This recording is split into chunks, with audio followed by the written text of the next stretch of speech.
Hello friends, I, Manish Sharma, working as an assistant professor in Biyani Group of Colleges, welcome you all on behalf of gurukpo.com.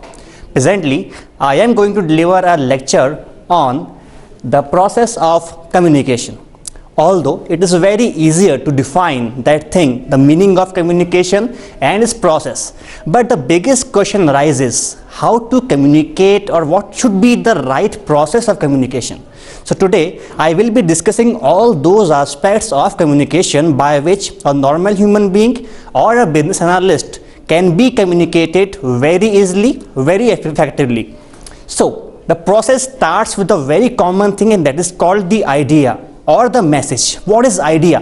Idea or the message is that thing which we are going to deliver or which we are going to transmit ahead. Okay, so the question again arises, why there is a need? Although we all are human being, we are required to communicate in each and every segment. So this communication is based on the particular message. There will be always an idea or a message which will be transmitted in the very next portion. The next thing is the most important party in the particular segment, that is the sender. Who are sender? Sender are those who communicates or who is having the idea or the message in his mind. The person who is having that idea is called the sender. He will be having lots of details, lots of options, lots of portions which is gonna be defined to the other party. So the sender is one of the most important factor or the key player in the particular process.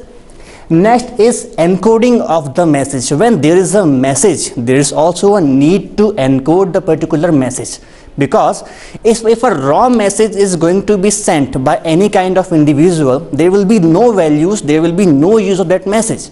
So ultimately the sender will be encoding that message, and by this encoding he will be formulate those things which is actually to be sent to the next party. Next we have the transmission or the way of communication. Let me clarify you one thing very genuinely. In this transmission there can be lots of hurdles, there can be lots of obstacles, such as a very common example is noise. Suppose I am going to give any kind of detail to my colleague who is just outside of this room, and meanwhile some kind of loudspeakers are there which are creating some kind of hurdles or obstacles. There will be not a big transmission or a clear transmission of my words or of my message. Next is the receiver, the next important party in this particular segment, that is the receiver, the person who is going to receive the particular message. He is or she is that person to whom I am interested or the sender is interested to communicate.